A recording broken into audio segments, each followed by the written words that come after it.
it's time for another episode of Footnotes. And today we're going to be talking to Jenn Randall-Collins, who's the co-founder of Proof Alcohol Ice Cream. We're going to hear a story of a person who took an idea from basically nothing into something that's being sold in grocery stores around the country. It's a story of perseverance. It's also a story of how to make something taste good that people want, and about a few surprises along the way. I hope you like it. Stay tuned. Well, today we're here with Jenn Randall-Collins of Proof Alcohol Ice Cream.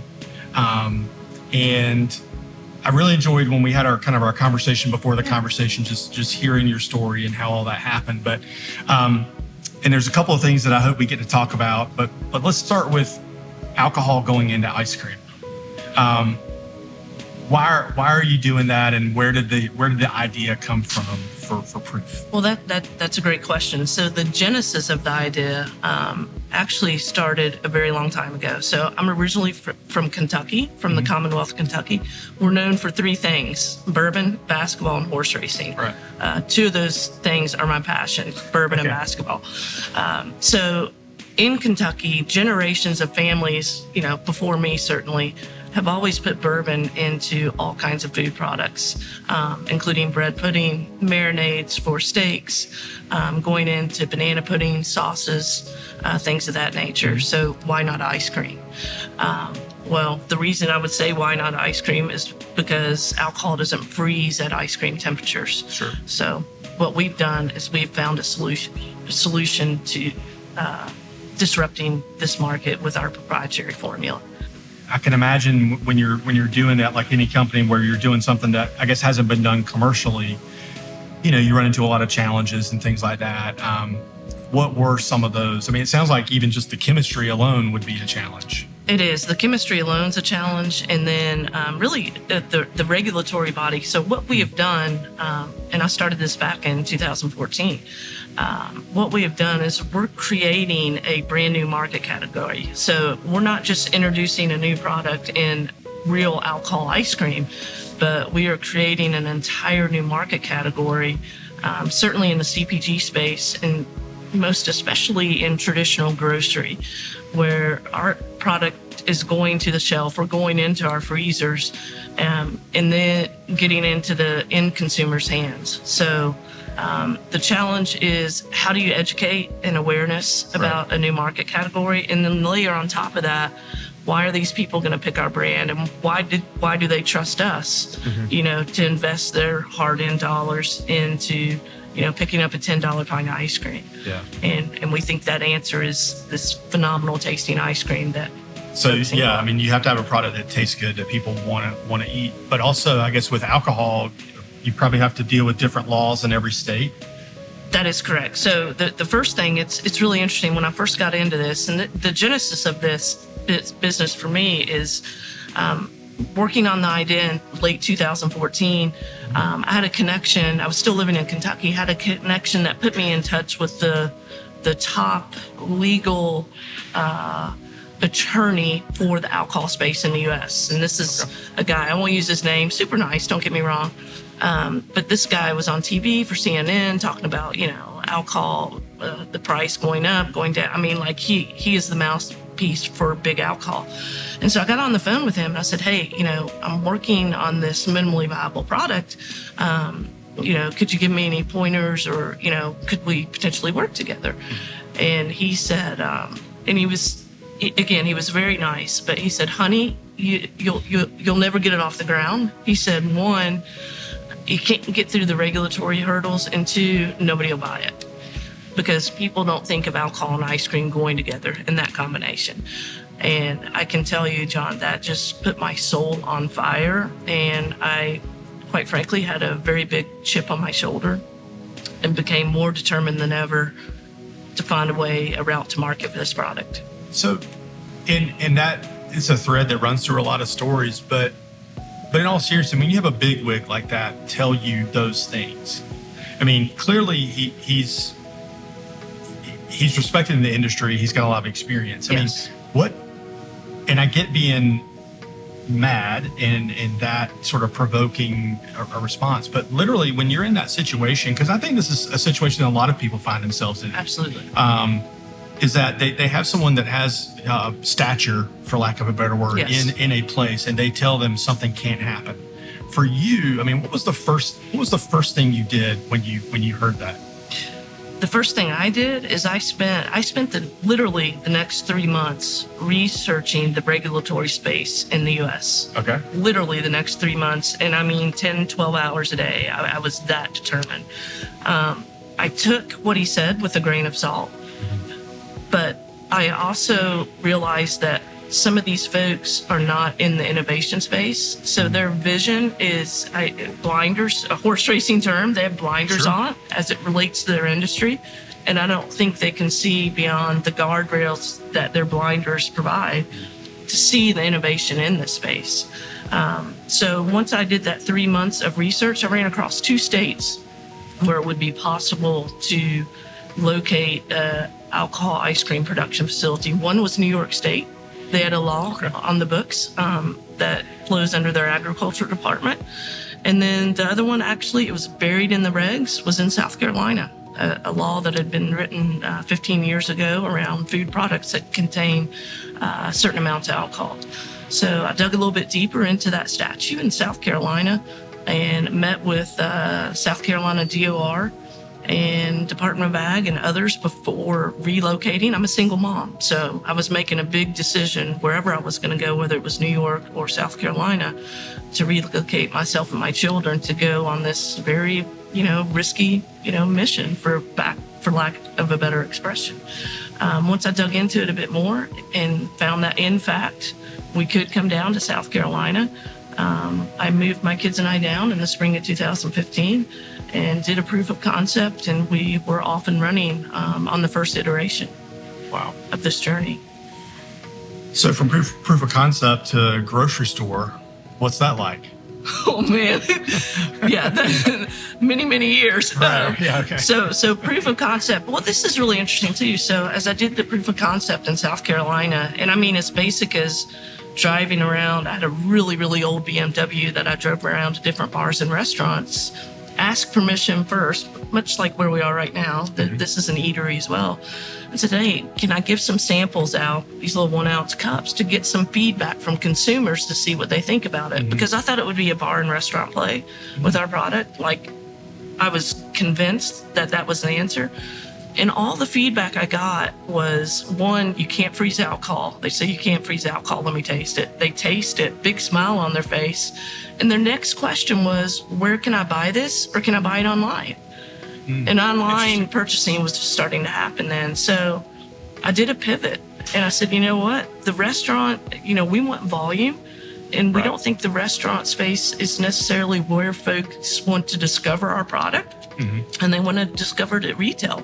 So we made that pivot, launched into Total Wine & More and Lowe's Foods late 2019, early 2020, right before the pandemic, which unbelievably enough, we survived it and we actually thrived during the pandemic. And now we just launched into Walmart. So it's this amazing journey of persistence, believing in yourself, and just working very hard on the day-to-day grind. What's some of the help that you had along the way in terms of staying persistent? But I mean, the amount of time, I think you said from 2015 of coming down here, having a proof of concept. Of course, it's 7 years later. I mean, what was some of that help along the way that you got? Yeah, so this is where I absolutely, and I wish my business partner was here. So my mentor and was on my original board of directors is Dirk Brown, who is at the McNair Institute, heads up the McNair Institute here at USC.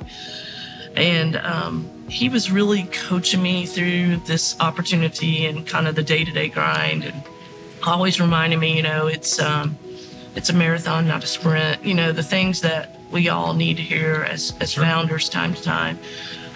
And I had this unbelievable opportunity to partner with him in 2018. And we became co-founders on the second iteration, and we rebranded with the red packaging that you guys I don't know if you've seen that in the grocery stores yet, but we've identified this new route to market that utilizes packaging with trademarks in addition to the recipe. And, having this co-founder that understands and supports the journey. And quite frankly, I mean, he has a PhD in material science from Cornell. So he is the tech guy, the food science tech expertise behind the product. And I wouldn't be sitting here without him by my side. How about on the manufacturing side? I mean, how do you take it from somewhere where you're making it as a proof of concept to something that where you can actually ship it to stores? Because I imagine they're buying it more than one pallet at a time or whatever that's like. No. What's it like when to find a place to even make this stuff? Well, that's an incredible journey as well. We actually started in a small, what I would call strip mall with one garage door off of Shop Road. Back in 2015, one ice cream machine, like 2 people cranking out. Wow. Graduated in 2018 to a 5,000 square foot dedicated manufacturing facility, actually at the North Enterprise campus at Midlands Technical College. We're using their business accelerator base and actually now have almost 2 full bays where we run our operations. But yeah, I mean, we went literally from shipping, 4 or 5 pints in one little box at a time to now we're shipping thousands of 8-count cases on a pallet out to DCs throughout the Southeast. We just did our first international pallet shipments to Taiwan. Actually, so it's the journey from going to that to shipping a half truckload or a full truckload of pallets is a lot of learning, a lot of experience, a lot of failure. Thank God I have a great team that surrounds me and makes me look good every day. And they're the ones that really need to get the credit. So for somebody out there that's listening to this and they're thinking about the idea that they have, or maybe they're where you were, back in maybe 15 or 16, where there's a proof of concept or it's very small, in other words, and they've come a long way just to get to that point, but they sort of look out there and they think about how far they think they have to go. I mean, what's your word to that person that's maybe where you were 7 or 8 years ago? What do you want them to know that you now know? So I think validate your proof of concept. First, find your right passion. Once you've found your passion, validate your proof of concept. Do not be, and I'm glad I wasn't, because I'm pretty stubborn, but don't be so dialed in to what you believe is your end goal that you can't pivot. So for instance, when I was thinking, this product would be restaurant based, I made an immediate pivot to retail, knowing it would be much harder, but make sure you listen to the people around you. And then as far as, I get asked this question a lot by you. Every night when my head hits the pillow, I'm giving a thanks, whether it's the universe, whatever it is you believe in, that's up above. I'm always giving thanks. It could be as simple as, thank God my kids are healthy, I have a roof over my head, and we ate today. Those were early days. Those are the early thanks, right? During the challenges to, 2 months ago it was, wow.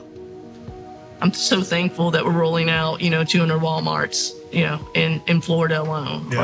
So it's just always having a bit of perspective, to be grateful for the opportunity to chase your passion or your journey. And then also surround yourself with people. This is the big one, I think, a hell of a lot smarter than you. So I'm big on surrounding myself with the right people that have strengths where I have weaknesses, because I have a lot of weaknesses.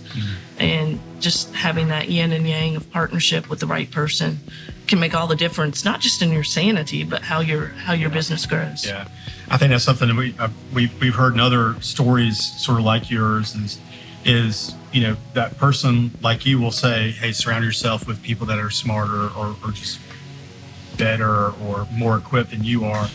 I think sometimes people early on in their journey, that can be a little intimidating, because it's like, well, what if they take over? Or they just tell themselves a lot of ghost stories. Yes. Probably won't happen, or nothing even close to that will happen. But there's a fear there of, well, if I let people know that I'm deficient somehow, some way, then I'm not going to do what I want to do. Yeah. No, I agree. No, I think it's very hard to make oneself vulnerable to someone else's strengths for that fear that you talk about. Somebody's going to take over. But the flip side of that is if you don't trust that person enough to be on your team, then maybe they're not the right fit. Sure.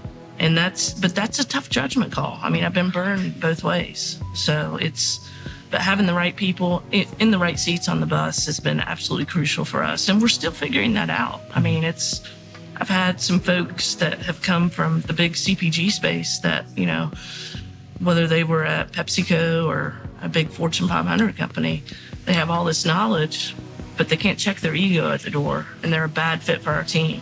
And that's unfortunate because we can really use those people, but I preach culture first, culture over everything.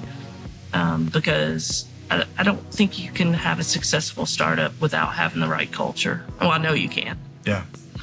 Yeah, that's also a consistent thread that we've heard in other stories. And that, I think, culture is just one of those sort of continuing projects, I guess. Yes.